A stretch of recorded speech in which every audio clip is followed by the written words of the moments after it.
Hey, what is up, everybody? Welcome back to another episode of Cast Me Outside with me, your host, Aaron Scholl. We got a special Valentine's Day episode for you all. It's a bit of a Cast Me Outside tradition where you're going to read this short love story by Haruki Murakami.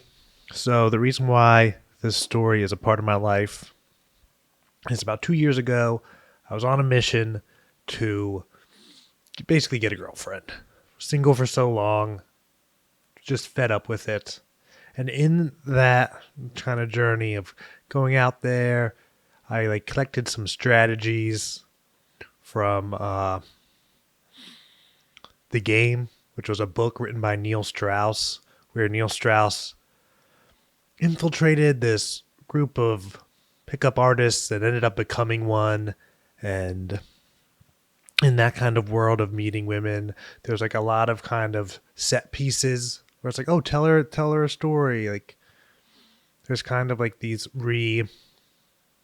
repeatable things that they kind of did. And there was this one point in the book where Neil met a girl that he wanted to make his long-term partner. So he kind of had to throw out all the stops. And in passing, he mentioned reading her this story by Haruki Murakami called On Seeing the 100% Perfect Girl One Beautiful April Morning. And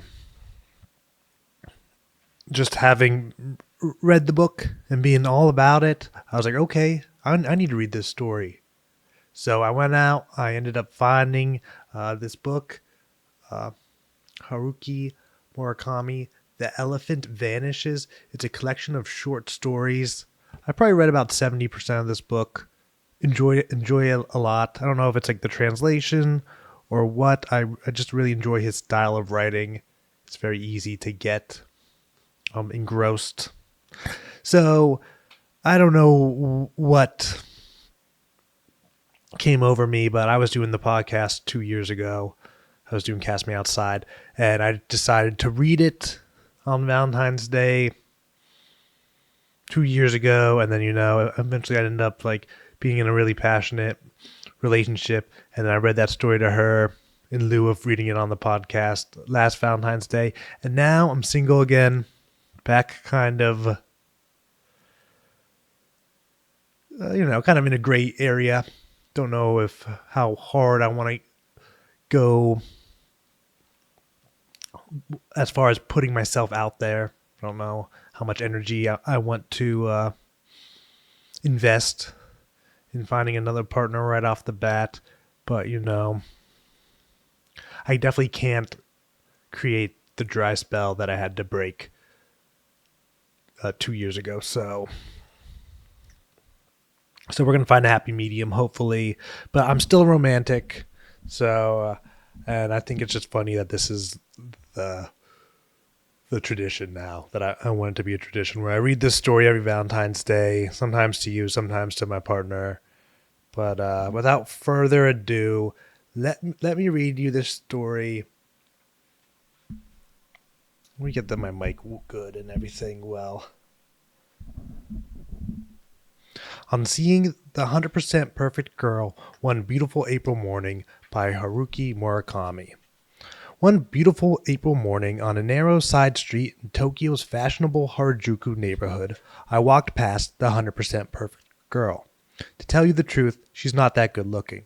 She doesn't stand out in any way. Her clothes are nothing special. The back of her hair is still bent out of shape from sleep. She isn't young either. She must be near 30, not even close to a girl, properly speaking. But still, I know from 50 yards away, she's the 100% perfect girl for me.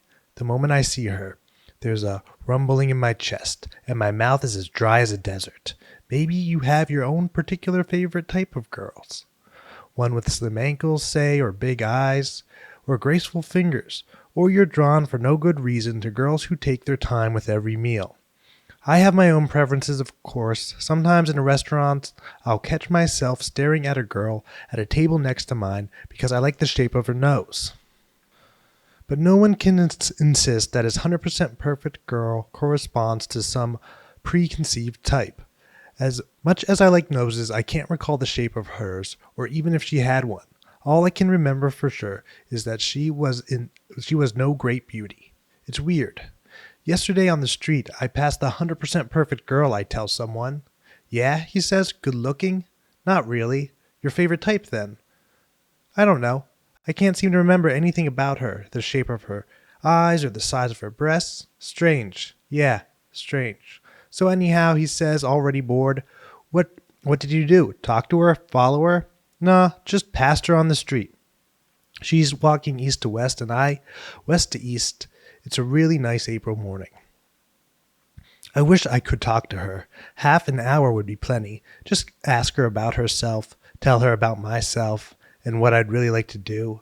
Explain to her the complexities of fate that have led to our passing each other on a side street in the Harajuku on a beautiful April morning in 1981.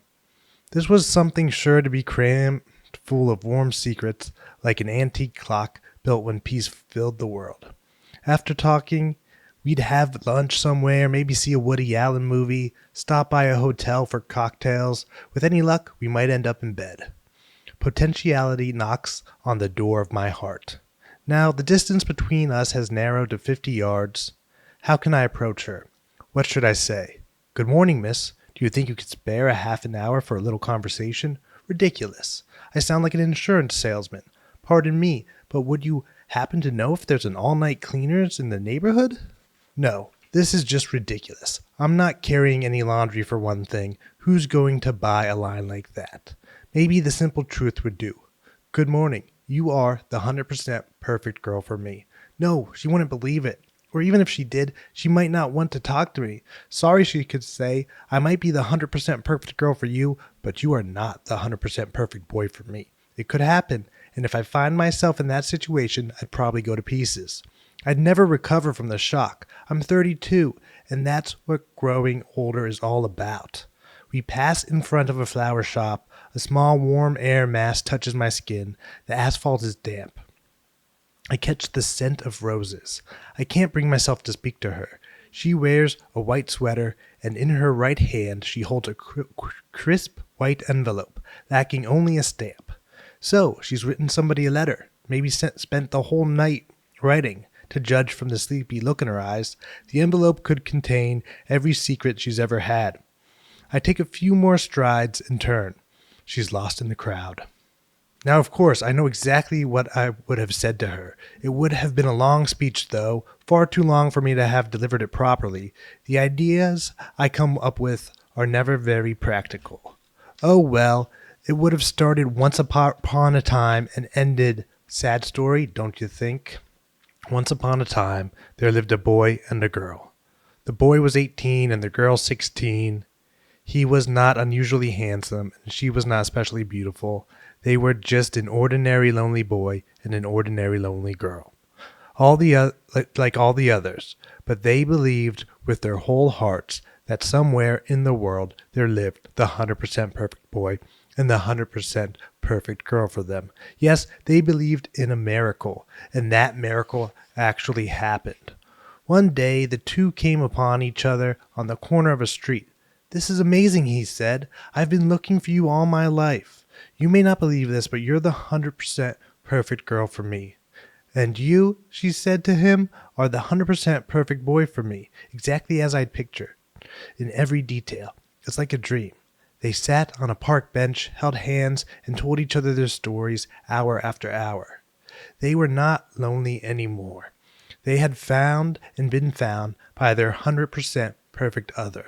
What a wonderful thing it is to find and be found by your 100% perfect other. It's a miracle, a cosmic miracle. As they sat and talked, however, a tiny, tiny sliver of doubt took root in their hearts. Was it really all right for one's dreams to come true so easily? And so there came a momentary lull in their conversation.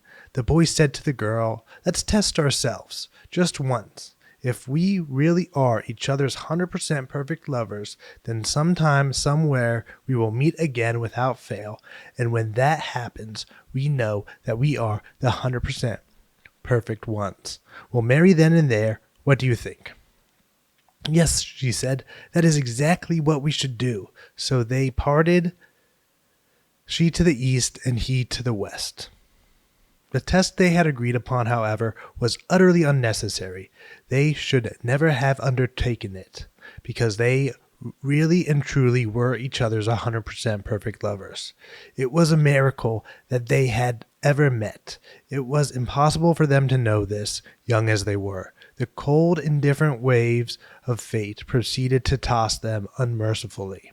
One winter, both the boy and the girl came down with the season's terrible influenza, and after drifting for weeks between life and death, they lost all memory of their earlier years.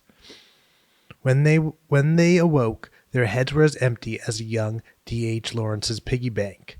They were two bright, determined young people, however, and through their unremitting efforts, they were able to acquire once again the knowledge and feeling that qualified them to return as full-fledged members of society. Heaven be praised. They became truly upstanding citizens who knew how to transfer from one subway line to another, who were fully capable of sending a special delivery letter at the post office. Indeed, they even experienced love again, sometimes as much as 75% or even 85% love. Time passed with shocking swiftness, and soon the boy was 32, the girl 30. One beautiful April morning, in search of a cup of coffee to start the day, the boy was walking from west to east, while the girl, intending to send a special delivery letter, was walking from east to west, both along the same narrow street in the Harajuku neighborhood of Tokyo. They passed each other in the very center of the street. The faintest gleam of their lost memories glimmered for the briefest moment in their hearts. Each felt a rumbling inside the chest, and they knew. She is the 100% perfect girl for me. He is the 100% perfect boy for me. But the glow of their memories was far too weak, and their thoughts no longer had the clarity of 14 years earlier. Without a word, they passed each other, disappearing into the crowd forever. Sad story, don't you think? Yes, that's it. That is what I should have said to her. All right, that concludes On Seeing the 100% Perfect Girl, One Beautiful April Morning by Haruki Murakami. It's going to be a short episode today. I hope you have someone to share Valentine's with. And I don't know. This is actually the second time I recorded this. I recorded this yesterday to post it today. And it was just... I got a little teared up. And my delivery was a little bit rockier than even this one. So I decided to scrap it. Even though crying on YouTube is a bit of a rite of passage for every YouTuber. So I'm sure there will be a time and a video where I am crying, but as much as I'm kind of forced to feel a ton of shit because you know I just got out of a relationship, and it is like that day where everyone celebrates their love. I don't know, but I'll get through it, and I don't want to bring you down. I want to bring you up. If you're still hanging in there with me, well, you know what I'm really curious about. Who do you think is more romantic? Do you think men are more romantic or women? I'll answer what I think in the next video, but you post a comment down below and let me know what you think. Men or women, who's more romantic? So I hope you have a good Valentine's Day, a nice weekend. I'll see you guys on Monday with another episode of Cast Me Outside. But that's it for today's episode. It's been a lot of fun, but we're done. Gotta run. Thank you this time for your time. And until next time, keep on living and loving. Peace.